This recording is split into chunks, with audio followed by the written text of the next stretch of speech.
Brandon Thurston from Wrestlenomics is up next, and we're going to follow Brandon with John Pollock from Post Wrestling. Thank you, and good afternoon, everyone. But we can't ignore the math, okay? We can't ignore the data. Go on Google Trends, type in your name, then type in mine. You're a straight line, I'm a pyramid. I like the very direct question on that. Television ratings, downward spiral. Buy rates, plummeting. The time is now to turn the math around.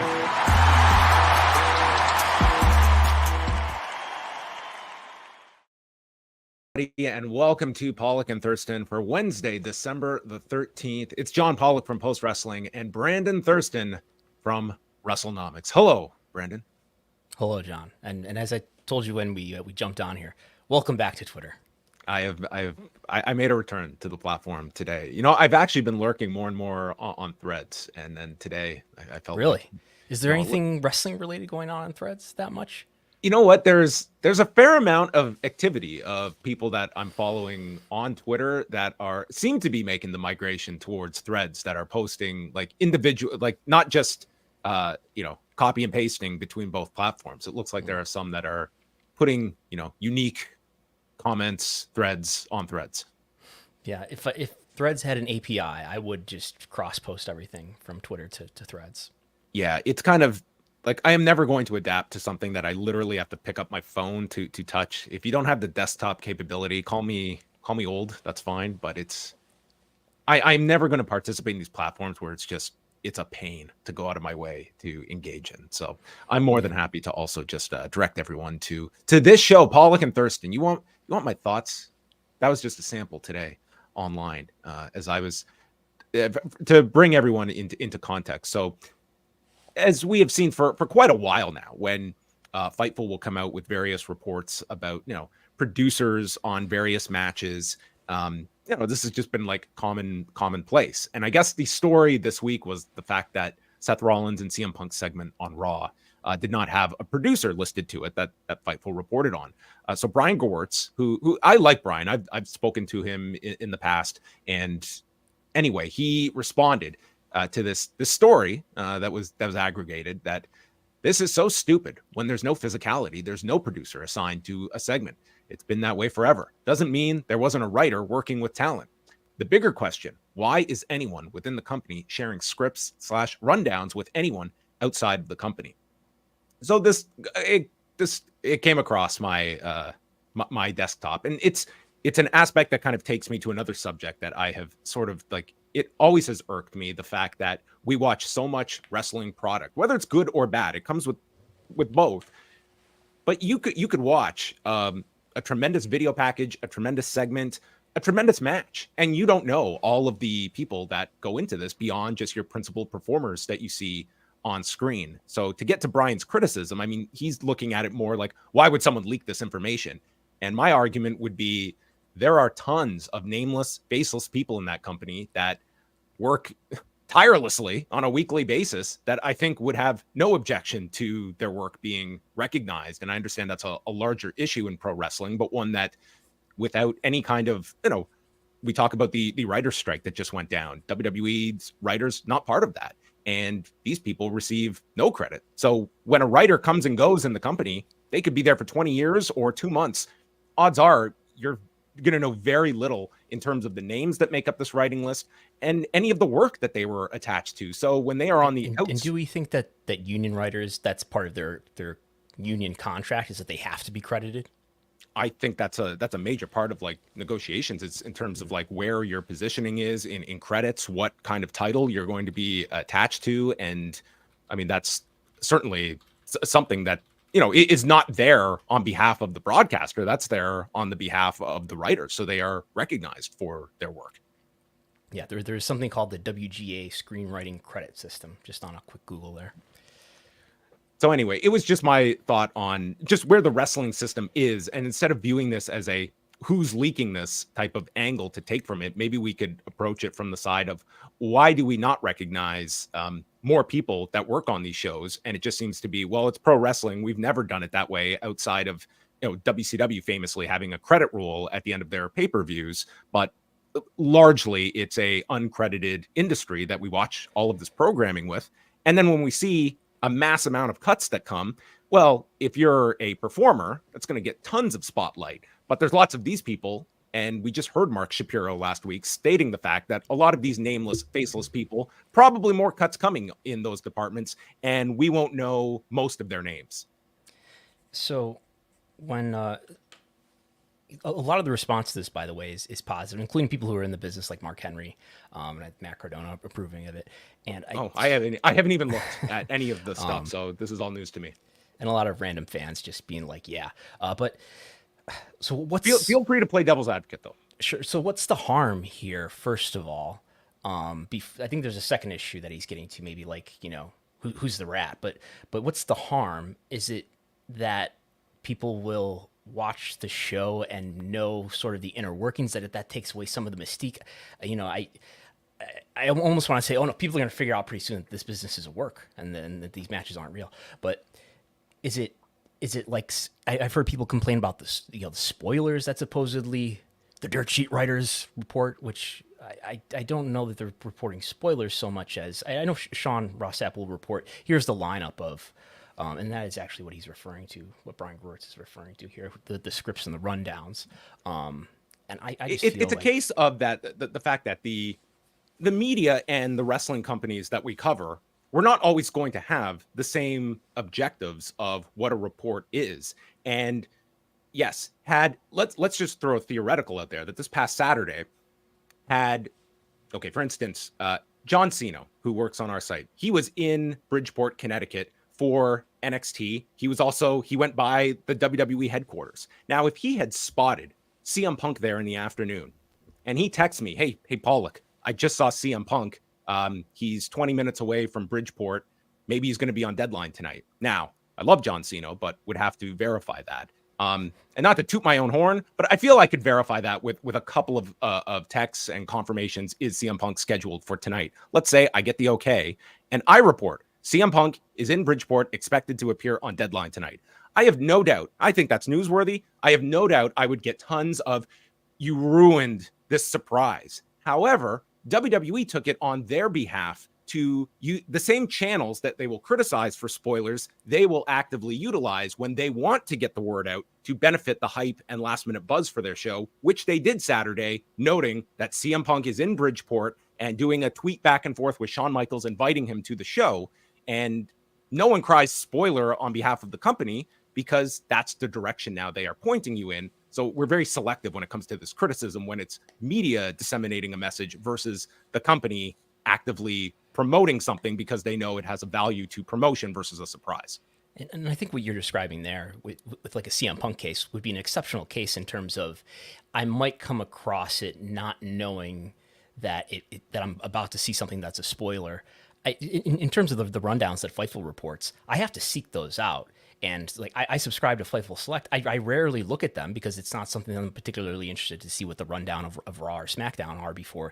Nor are they posting results in advance or like it's the rundown essentially. And then afterwards, like I think if I was a producer in that company, that maybe you have it's always going to vary too. Like you will have matches where you will hear talent state that the producer is kind of just there to oversee, their input might be limited, but then you have others where they are much more hands-on and they are very instrumental. And I cited like Tyson Kidd as one example that I think we have a great indication of his contributions to the women's division over these years and that he has stood out as a really solid producer. And I would not be looking at these reports as a negative. Instead, here is some idea of credit I have that there's no spotlight I'm getting from in my company, but outside of it, I mean, that is a bit of attention that you do have for yourself and just acknowledgement of your work. And to your point, the reason why anybody even recognizes the name Tyson Kidd in the first place is because he was a wrestler on television for many years, as opposed to a lot of the road agents or match producers are former wrestlers, but a lot of the people who are producing the video, and who are setting up the stage, nobody knows their names. They're people who, a lot of people were laid off over the last several months, both in September and then a few weeks ago again, and that did include some production cuts. Yeah. So I'm not asking for like sweeping changes that we know like the the gaffer on Raw on Monday nights. However, that said, like it strikes me like I've loved the Shinsuke Nakamura videos that they have done. I think it has rehabilitated him in a grand sense. And I personally, I could not tell you who is responsible for these videos, who is editing these videos, where the idea came from, and like how many WWE video packages does that apply to? How many original WWE documentaries that you've watched that, wow, they did a really great job? Well, who was involved in that? It's very rare that you have like a Giancarlo, for instance, and his work with GCW and now AEW that like stands out as someone that you maybe have an eye for towards his work. But it's few and far between that a writer is cited for their work, unless a wrestler goes out of his way, like a Chris Jericho mentioning Jimmy Jacobs with their work in WWE together. Like, you don't hear about the writers. Like, just last week, I was on the call with Shawn Michaels, and he stated one of the big reasons they've been able to attract this younger audience. We have a lot of younger writers on our staff. But again, I would imagine the vast majority of people out there have no idea the identities of these people that have turned NXT around over this past year. Yeah, and if we can get to the other part of Brian Gewirtz's point, he said the bigger question is, why is anyone within the company sharing scripts / rundowns with anyone outside the company? So is that just about like people who work for the company are being disloyal by sharing information with reporters? Is that the think point? that's how Brian Gewirtz is couching it, that it's like this act of going against the company, leaking confidential documents. I would just say, and listen, I'm not pointing fingers at whoever is sharing this. I mean, I'm not reporting on these, and I'm not going to like guess, but my larger point would be, what percentage of the people that have access to these documents have zero credit is acknowledged for them, like writers, producers, like all of these people that have no acknowledgement. I think it's only natural that people want to have knowledge of their work. And especially if you are in the production side of things and you hear a Mark Shapiro stating like, we are coming to slash this department. I mean, these people have to realize like, I might need a job, and no one knows me from Adam based on the fact that I'm just an anonymous production worker that might do the Nakamura video editor, okay? If he got cut tomorrow, we probably wouldn't know his name, and this guy would have to probably pitch himself to an AEW or an Impact, and hopefully would have enough credibility or work resume that would. But nobody could identify this as like this great work of this editing team, for instance. Yeah, as Mark Shapiro said a couple of weeks ago, I think we played the clip here on this show. Despite what the production chiefs at WWE and UFC are telling him, he believes that there's more cuts that can be made.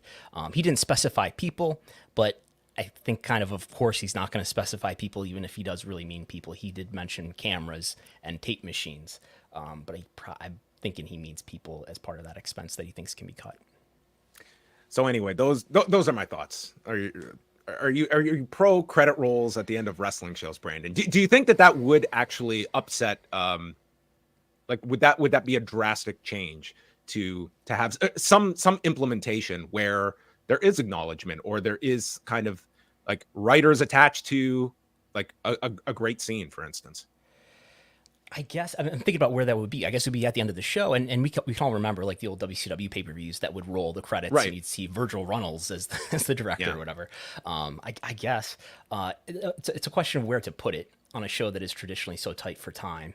And you would have outrage from the usual suspects that would be, oh my God, like, why don't we? It would be exactly my God, why don't we just tell everybody it's a work? Change. But it's like, how can we argue on one side, WWE, we deserve an Emmy, and then on the other side, like, what are the basic core functions of being a program that, again, if your writers were unionized, it would be a much different system, I feel. Yeah, I guess I read this and I agree with your comments, and I look at it as another instance of where critical thinking is not put first, and instead sort of just supporting the people who are in charge is put ahead of that. And I think, I mean, this is why I'm so encouraged that I've turned to the dark side here, in that I at a very low level, I was involved in wrestling, and I saw it as to such a great extent you were not taught how to think critically. You were given a lot of very creative, people were told each other very creative ways in which ultimately the end destination was to win favor with the people who were in charge of a business that is where people's careers are decided based on very subjective decisions of people in power. And there isn't so much of a critical thinking, a critical thought around how to actually get over him, or what is actually good for the business, or what is actually good for my coworkers, and how do I, ensure that they have better careers. Instead, it's, who's being disloyal to the power structure here.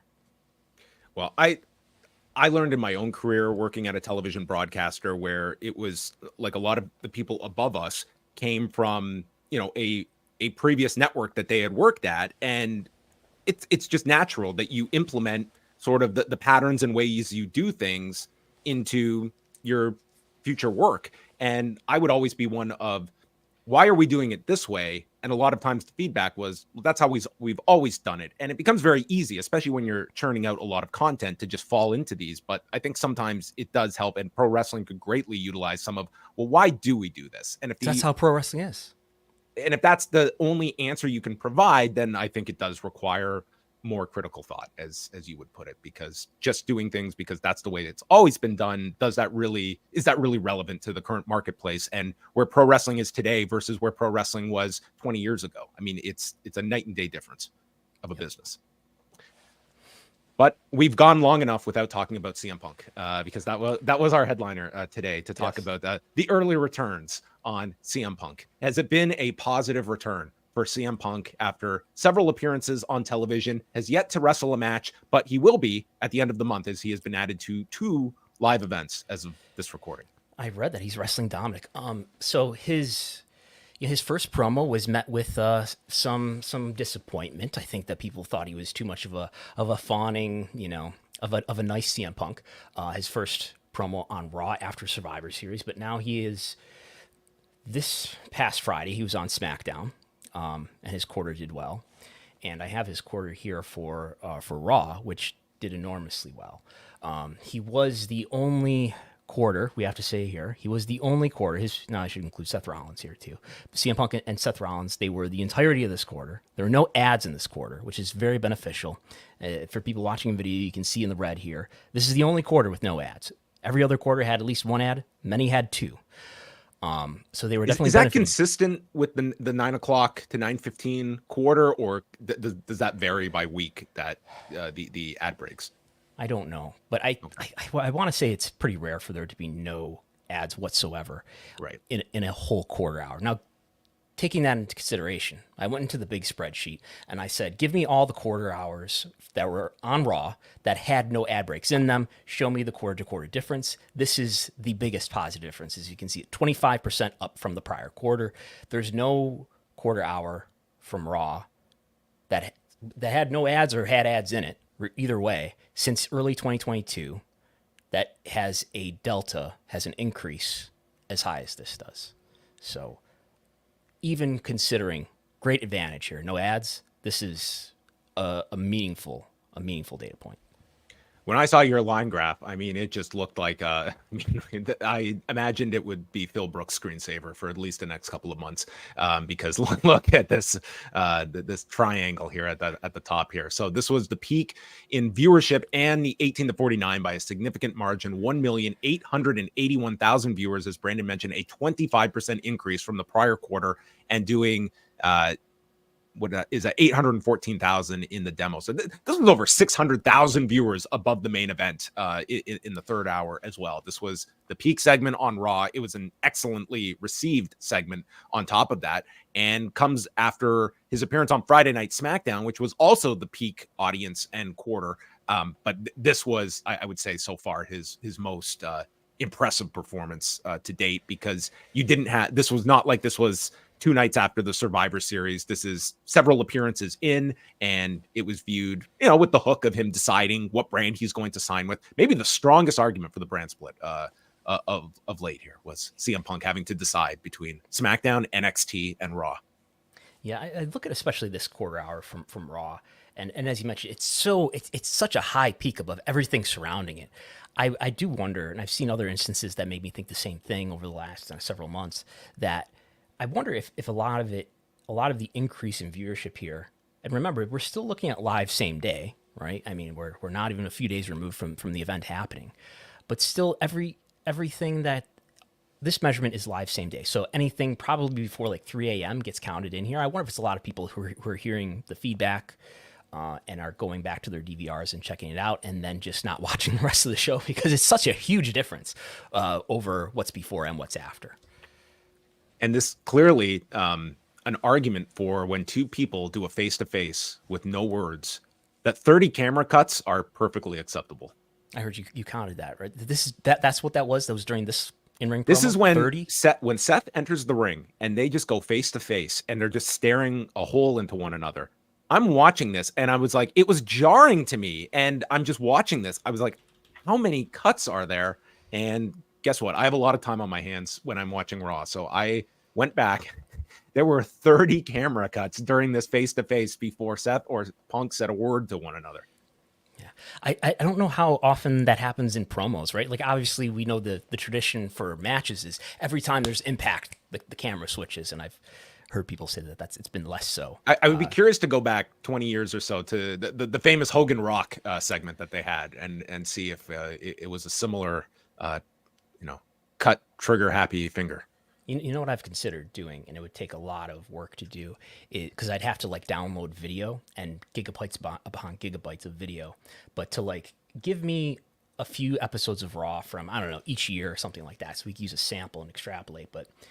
And then I'm not going to do it manually, but in an automated fashion. I have looked into this. There are tools where you can, it's called scene change detection or something like that, where you could count the number of times that the camera changed and to see what the normal was, what the norm was over time and where this really peaked and increased and whether it's any different today. Yeah, I just completely intuitively, I feel like the introduction of the Shield and all of their attacks was just the explosion. That's when I feel I noticed them the most, was just any point of impact we suddenly were cutting. But yes, a very worthwhile project, Brandon, that I would look forward to if you ever decided to go into that. But Punk has been added for December 26th, which is the show at Madison Square Garden, and December 30th at his old stomping grounds, the Kia Forum. With both shows, he has advertised against Dominic Mysterio. We'll see if he has added to any more shows during that post-Christmas tour. I mean, of course, these shows are booked months out, but I feel they could have come back a month after the Survivor Series in Chicago with Punk in a big match, and I think they would have drawn really well 5 weeks after Survivor Series. But of course, when these buildings are being booked, I don't think CM Punk was expected to be on these shows.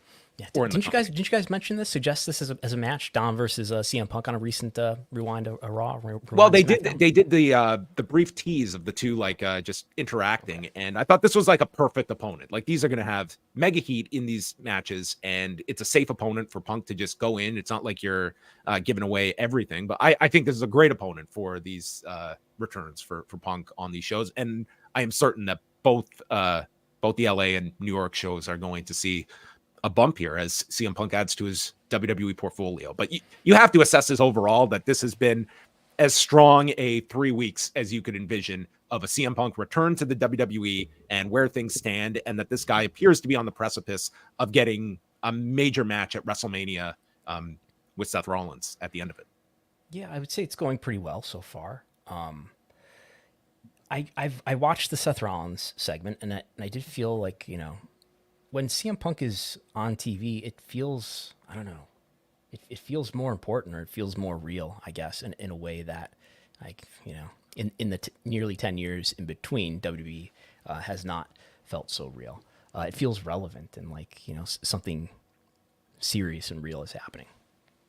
Do you feel that of all the kind of negative baggage he was carrying after the exit from AEW, does that feel like it's been shed at this point? This is just it's a very short-term memory that the audience. This guy could self-destruct at any time. I still think. Listen, I don't think at all I think people would be very naive to just think oh, this guy, he's home and this is going to be just a merry walk in the park. That this could go at any time, but it does feel that the audience has, it does feel like he has shed a lot of that that has been bagging him for the last year and a half since the press conference. Well, he's a lot less leverage here, right? In a much bigger company, so there's advantages, I think, for WWE. If you're going to handle somebody who's difficult and who's prone to conflict, I think being a bigger, more powerful company in terms of revenue by multiples than AEW is a big advantage there. Yeah, and Fightful did report that he was at the Performance Center on Tuesday. He did not appear on NXT, but I did hear that yes, he was there and seemed to be open to anyone coming up asking questions. Like he's being he's on his best behavior and he's being a good soldier, and he is, I think, definitely endearing himself to the locker room. And as much as people looked at, man, how are people going to respond? I think there's a ton of people, especially at that NXT level, that probably look at Punk as like this huge star that they grew up watching, that he's here, that they probably have a very strong opinion of, as opposed to kind of a negative viewpoint. And that's consistent with things I've heard about how he was in AEW in terms of wanting to help younger wrestlers, wanting to give people advice. I'd heard that he was somebody who stuck around, say his segment was on early, he stuck around through the whole show and watched it all and would talk to people afterwards. So that seems like something that he wants to do in terms of helping people who are coming up. Well, this week we also had the maybe rather anticlimactic end, or at least the pending end to the lawsuit between WWE and MLW. And that's going to allow us to bring in our very special guest from MMA Payout. Pleasure to welcome Jason Cruz to the show. Jason, how are you today? I'm doing great. How are you guys doing? We're doing great. Thanks a lot for joining us. Both Brandon and I, fans of your work, and we wanted to have you on because all of a sudden this WWE MLW lawsuit, we're not getting into discovery. We're not going to a trial. Just all of a sudden this drops on Monday that the sides appear to have reached a settlement, and within 30 days they'll be filing their papers. And it just seems like this is going to be a clean exit from WWE, having to essentially have the roof of or the hood of the car opened up and see what's going on inside. Well, I definitely think it's a great result for MLW, simply because, in my opinion, I didn't think that they had a great case going into this lawsuit. It was, if you recall, that the judge allowed MLW to amend its complaint to add more context to the lawsuit, which basically means we're going to dismiss this thing unless you have more meat to the lawsuit. So they did. It survived the motion to dismiss from the WWE. And MLW can go on and live without having to worry about getting crushed by the WWE in court.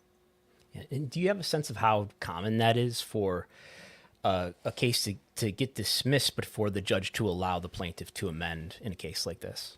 Yeah, it happens. It happens a lot, and I get the sense, a couple reasons, that perhaps WWE didn't think that MLW had a strong case, and one of the reasons is that it remained in the U.S. District Court in Northern California. Now, as you guys know from whenever WWE gets sued and it gets tense, they move it to Connecticut, where they are where it's the home base, and usually WWE is allowed to do those things because if they're being sued, they can go ahead and move their case to where their closest their central business is.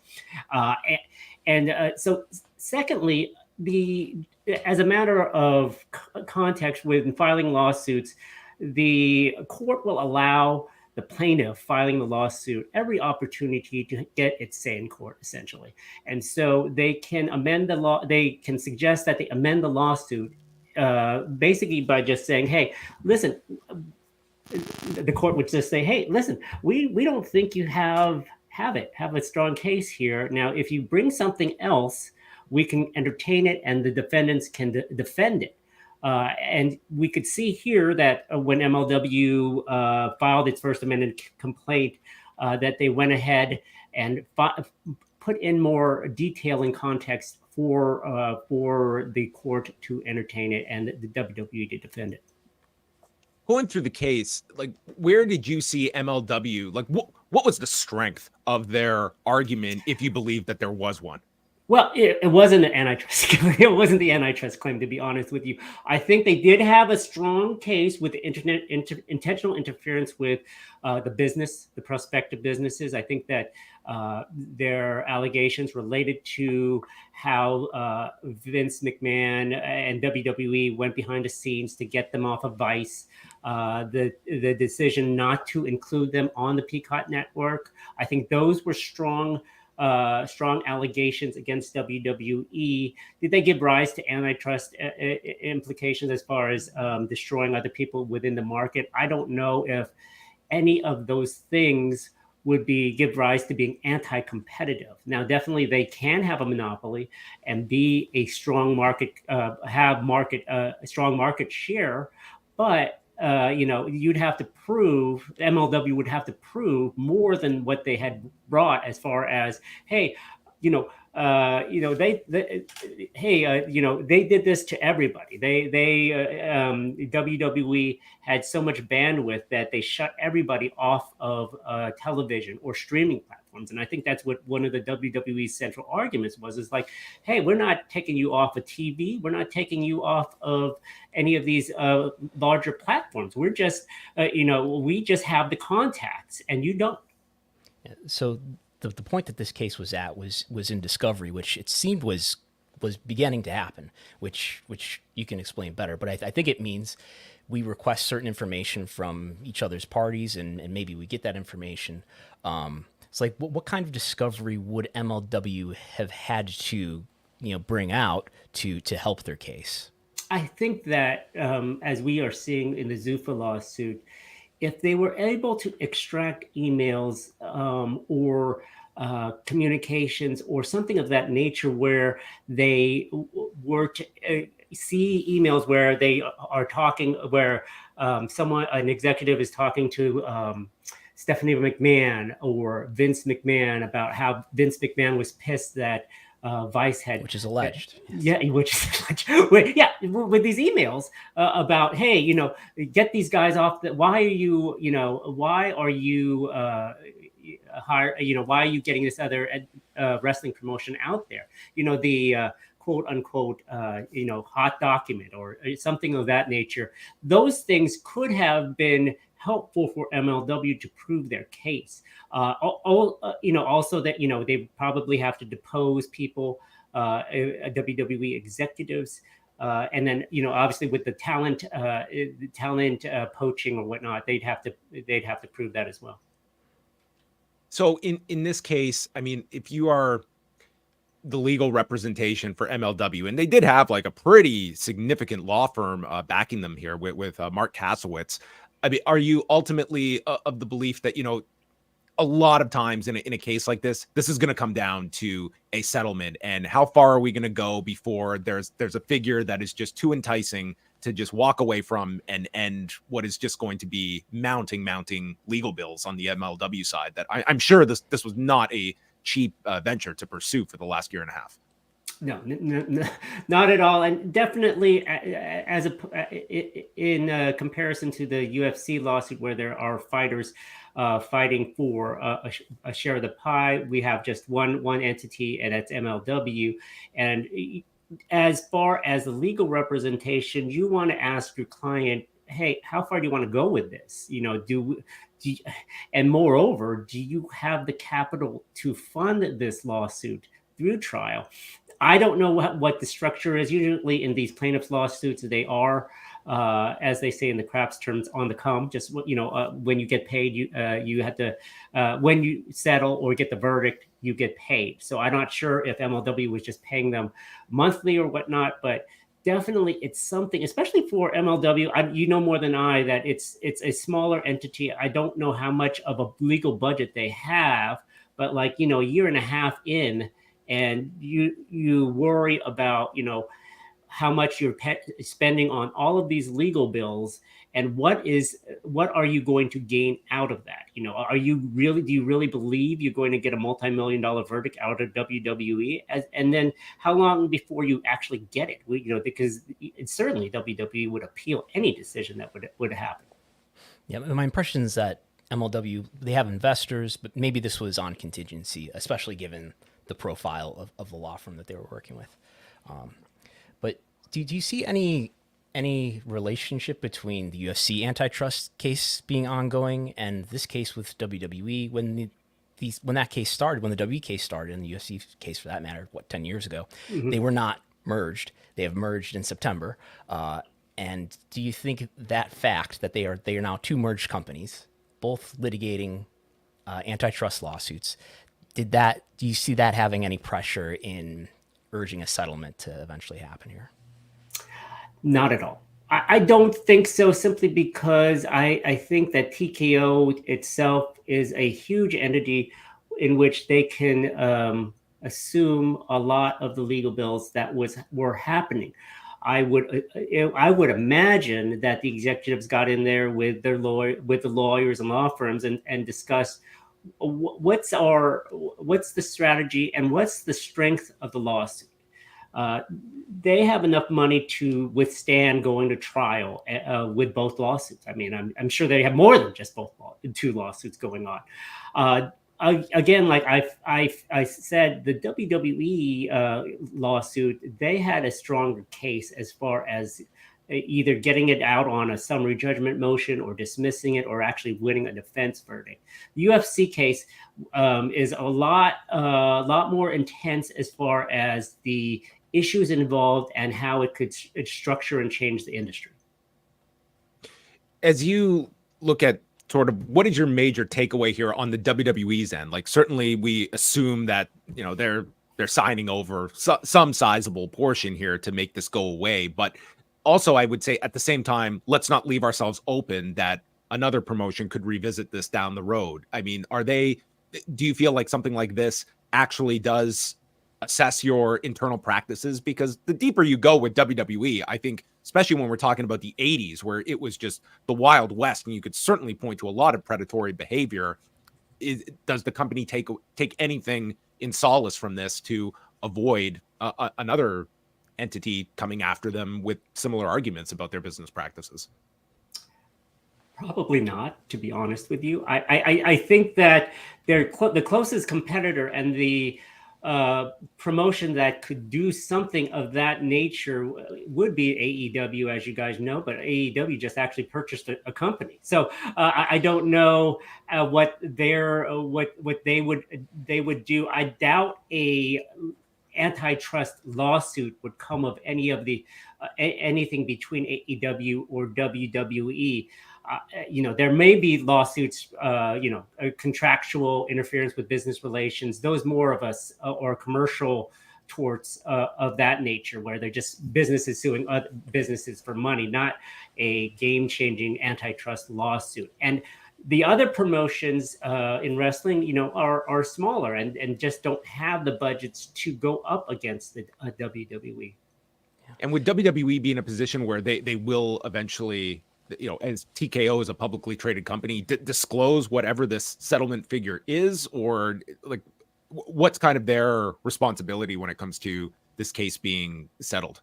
That's an interesting question. I don't know if the settlement will be confidential and sealed. That's one of the agreements MLW will go into, as far as, hey, we're going to have, we'll settle for X amount of dollars, so long as you sign this document that's saying you can't say anything about it. So that might be a way for them not to disclose that information. Obviously, there are ways that I'm not going to say hide, but just move around information so it's hard for people to detect how much the settlement went for. Yeah, I would think, just from reading SEC filings for a while, that if it's not material to their business and now their business is combined and even bigger, then they're not going to disclose something that's not, I don't know, in at least the tens of millions of dollars. And it could be, and certainly if it was upwards towards 100, maybe they would have to disclose that. But we don't even get explicit reporting in the SEC filings about like what WWE's TV deals are worth. The only reason why we have that information is because that's been reported separately in media. But I was just thinking here, this is the third case, the third lawsuit that WWE has settled this year. They had former writer Brittany Abrahams sued them over racial discrimination, wrongful termination. There's the Panini trading cards lawsuit. The short-lived Panini, yeah. Yeah.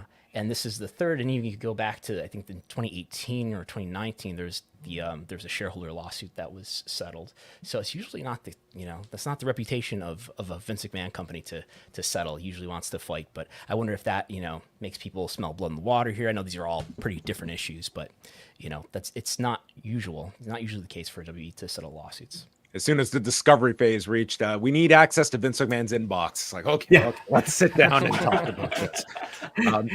We also wanted to chat a bit about the status and kind of your analysis of where we are regarding the UFC antitrust suit. And I mean, I don't think any of us could have remembered in 2014 the idea that we would still be talking about this in 2023. We're almost exactly 9 years from the suit being filed. But I mean, is this one that, I mean, are you of the belief that this will reach a trial now that we have a date in April, or do you sense that at the end of the day, there is going to be that pressure point that is reached where finally they are just going to avoid a trial? I think that at least they will start the trial. What that means is that they will go, unless this thing gets kicked or dismissed or whatnot, Zuffa is willing to go to trial. Now, we've seen some filings happen throughout last couple of days. Zuffa has filed to exclude plaintiffs' key experts, 3 of them to be specific, and included a new expert of themselves. This is now it's getting kind of interesting. They included a new expert, which you probably cannot do. And they included his declaration, like there was like 30 exhibits attached in a motion, and his declaration was number 29. So there you go. Now we're getting into the dirty, sneaky tactics here. I am very positive that this will go to at least the start of a trial. Whether it happens in April, it's still up in the air. Probably shall happen at that point. April 8th, I think, is the specific date, but you never know with courts as far as if they're exactly going to start on that particular date. But it does look like we are moving toward there. Now, the other thing that's happening is that summary judgment motion has been filed by Zuffa, again, kind of a renewal. It doesn't sound like Judge Bulware will dismiss the case. So we're full speed ahead. Yeah, I don't know this case as well as you two guys do, but I did see that there were text messages that were released as part of this lawsuit recently, including Lorenzo Fertitta saying, "We got to keep these effers oxygen till they tap out. We have sacrificed too much to let anyone get traction now." And Dana White responding, "I agree. You are," and is the letter U and the letter R, 100% correct, and I love it, all caps. So There's a lot of salacious emails and texts that have come out. The question will be, will any of this see the light of day in court?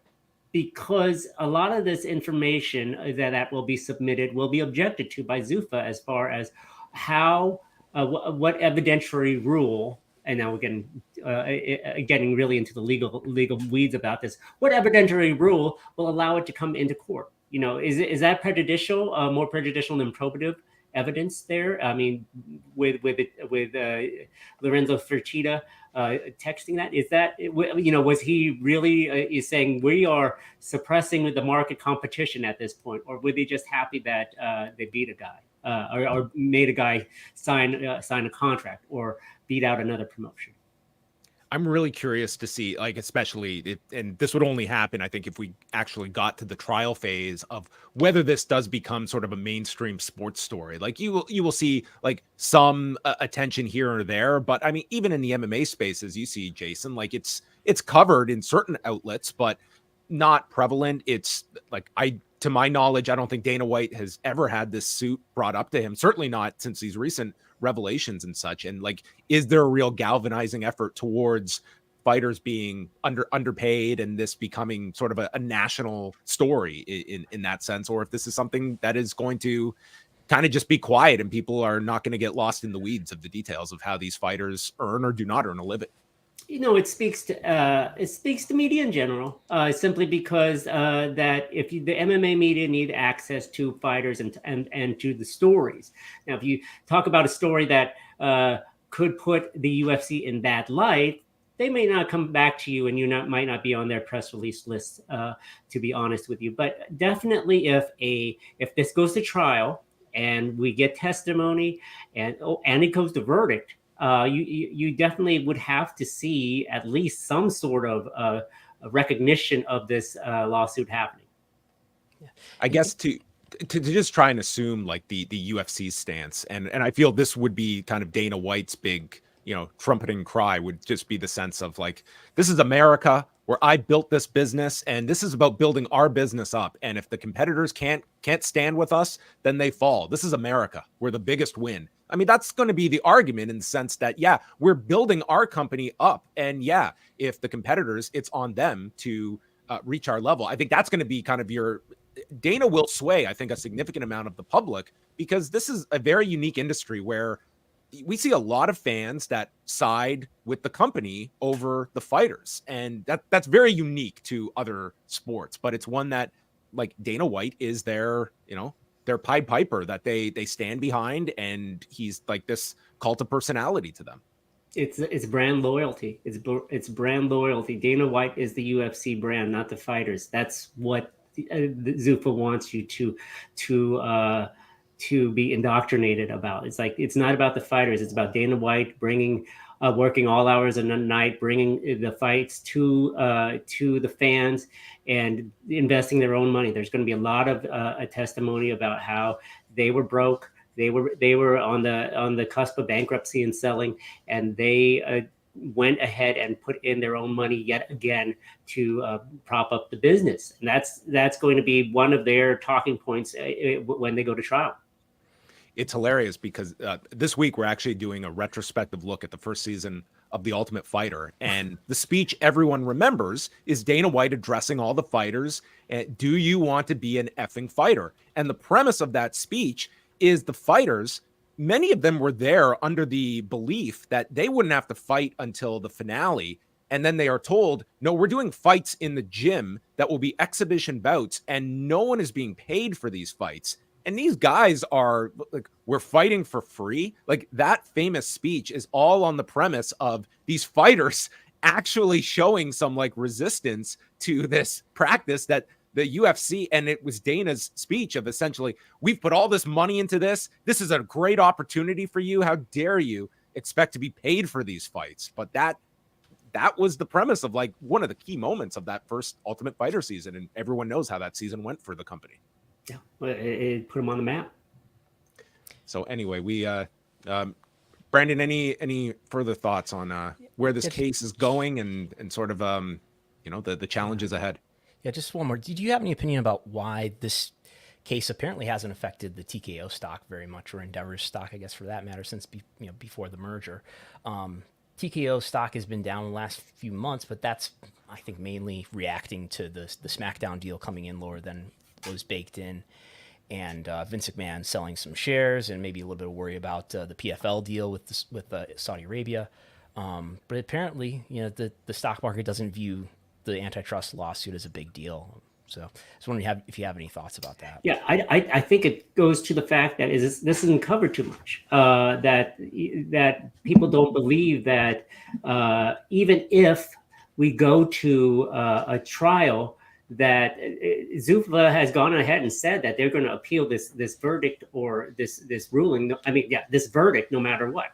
So, obviously, if a jury comes out with a huge verdict, I'm sure it'll affect the stock price momentarily. But Zuffa seems to be confident either way that they're going to push this to an appeal and get the result that they want. Now, obviously, that might not happen. That it might lead to a settlement, But at this point, I don't think that the stock is going to be affected at any point.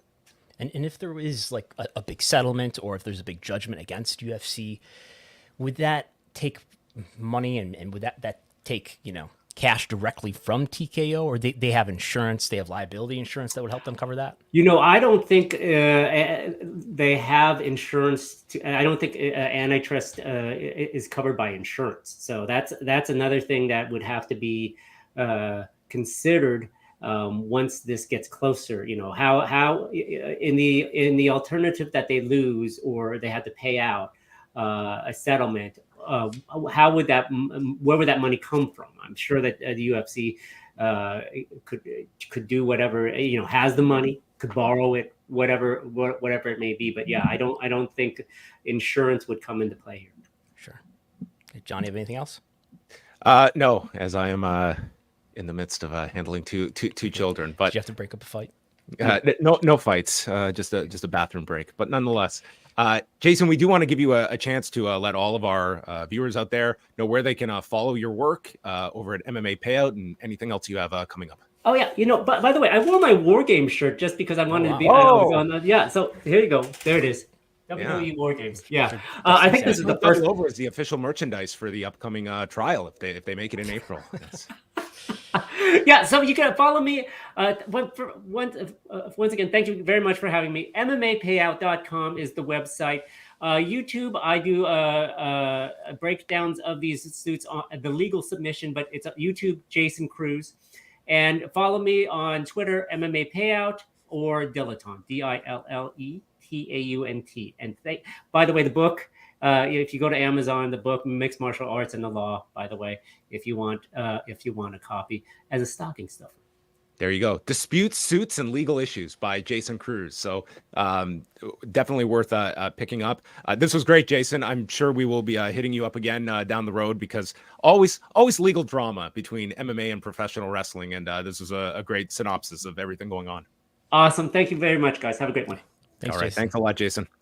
Jason Cruz, everybody. You can follow him over at MMApayout.com. Are we going to do a road trip to Las Vegas if they go to trial, Brandon? Will that be How long would the trial be for?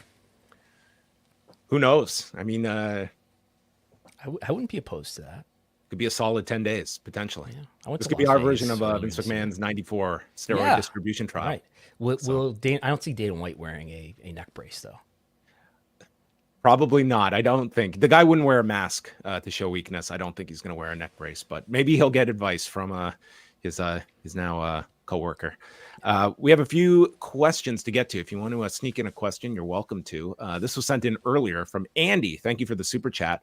Would Raw to Warner Brothers Discovery boost AEW the way that they did The Ultimate Fighter? From Raw to WBD, I don't know if Raw is necessarily in need of boosting. I think they'd be... Well, I think what he means is would Raw being a more popular show than any of AEW's shows has higher viewership, would that being on the same networks as AEW, would that help AEW? Right. I understand what that means. I think that would be part of a media executive argument about why buying rights to Raw would be a good idea, is because it would have a synergistic value of putting more wrestling on the TNT and TBS networks, and they may feed off of each other. Is that a real thing? Maybe, I don't know. I could see the argument for, let's put all the wrestling on one network. That's kind of what ESPN is in terms of MMA, with having both UFC and PFL. Some of the WWE is going to be on USA Network because SmackDown already bought, or because USA already bought rights to SmackDown. So we'll see what happens. We might have to go to Vegas for 6 weeks. 6 weeks. So, wow. Yeah, so that would be a commitment on our part. Okay. There you go. Brandon and I would have to hit the tables to afford the extra 4 weeks probably at that point. Yes. I mean, as you've brought this up many times, and I think a lot of people are looking at Raw. To me, is the rights are in the air. I think the idea of Raw going elsewhere is a very viable outcome. But if we do look at the option of USA being an active bidder in the Raw rights, and they are able to make such an offer to retain those rights, I think it does bring us right back to the question of, did they miss out not being more active when it came to the acquisition of WWE? Now, NXT are leaving USA, but when you're dedicating it's like we want to be in for like 2 nights of the week of 5 hours of primetime WWE wrestling, but the ownership side is that's too much involvement for our blood. I think that may have just come down to Comcast / NBC Universal not wanting to be associated, being willing to be associated with wrestling enough to be a major broadcaster of it, but not wanting to have that brand be one of its very own.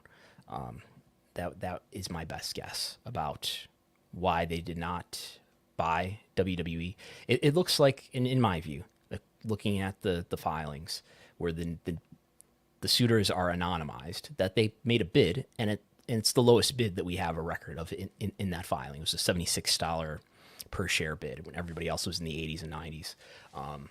So yeah, I mean, but it does. I mean, you have Peacock as well. They have the streaming rights. They have SmackDown, but Raw could end up somewhere else still.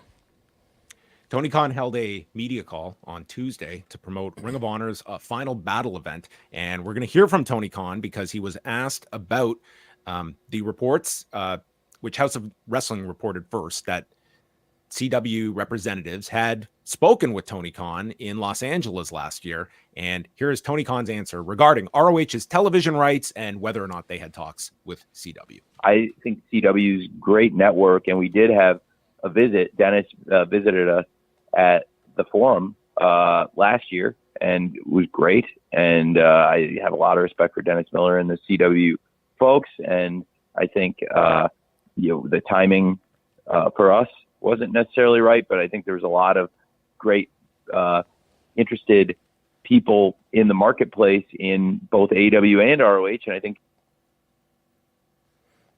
there was Tony Khan. Yes, he's talking about Dennis Miller, not the comedian. Yeah, I think everyone was naturally going towards a former Raw guest host, Dennis Miller. But yes, former Monday Night Football commentator.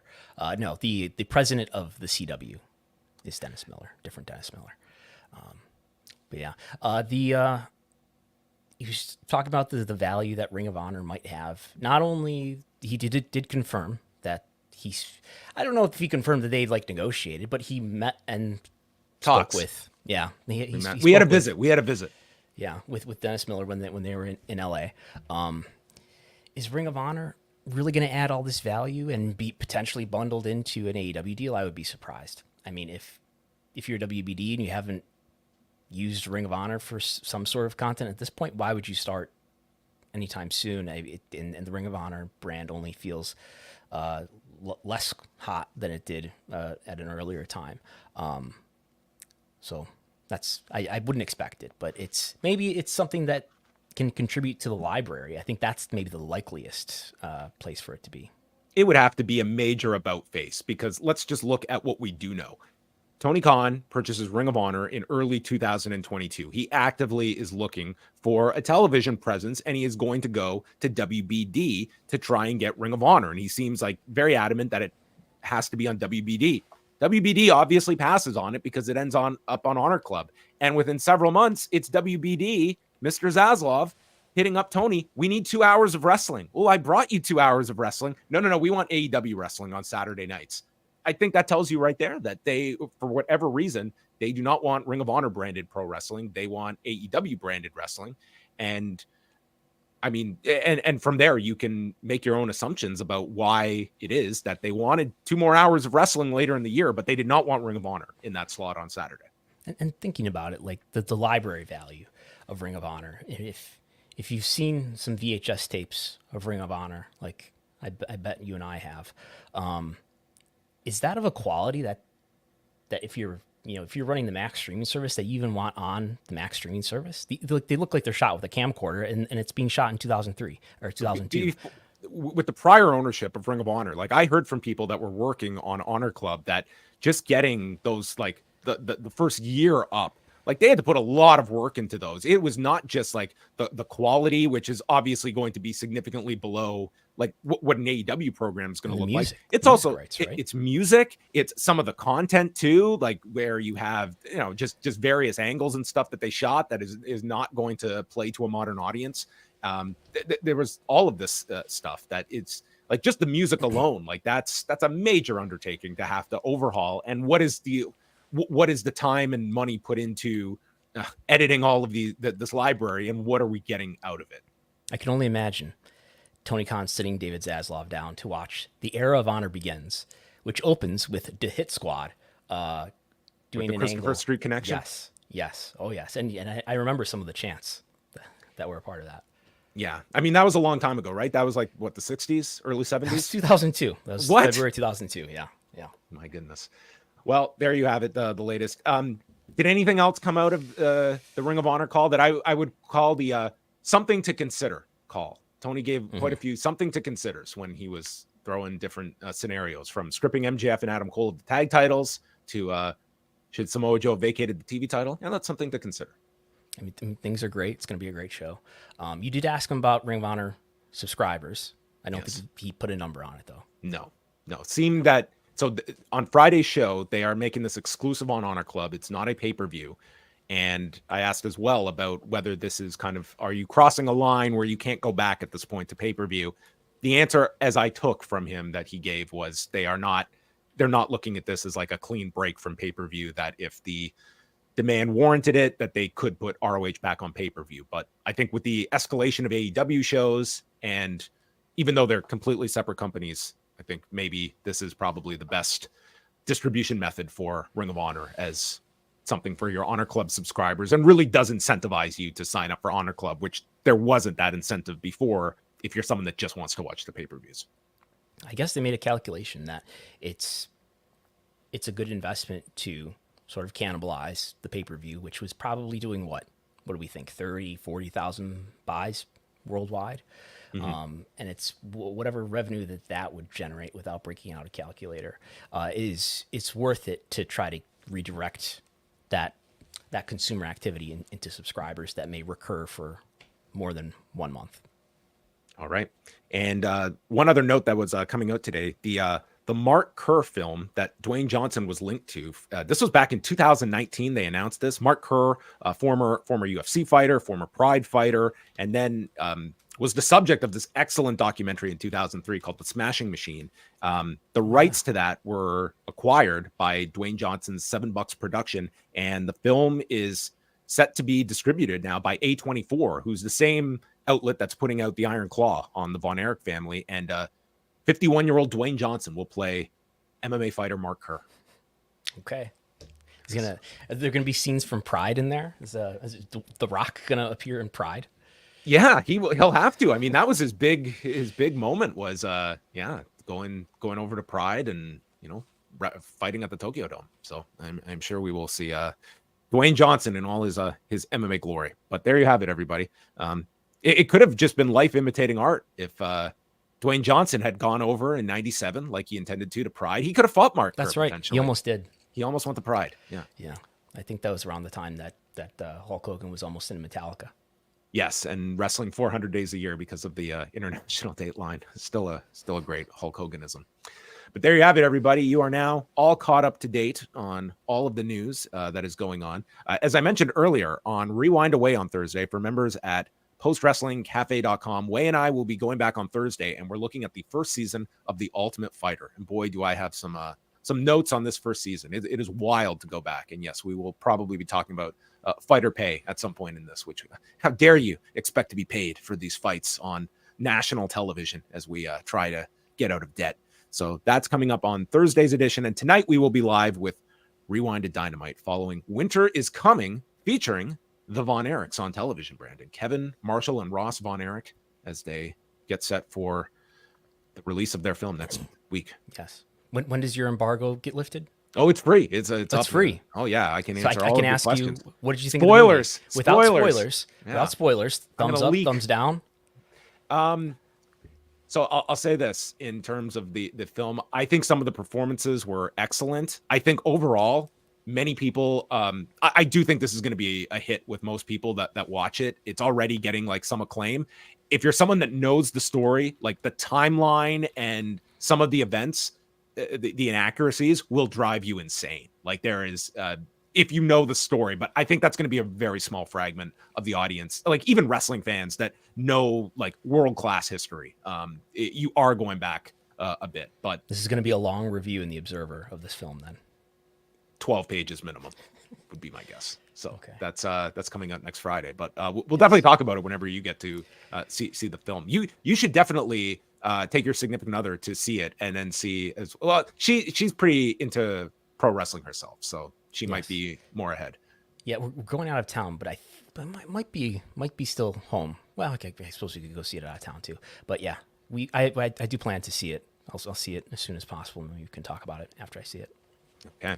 That's going to wrap everything up. Again, a big thank you to Jason Cruz for joining us. Next week will be the final Pollock and Thurston of 2023. We're going to be off on the 27th. I thought you were canceling the show for a second. No.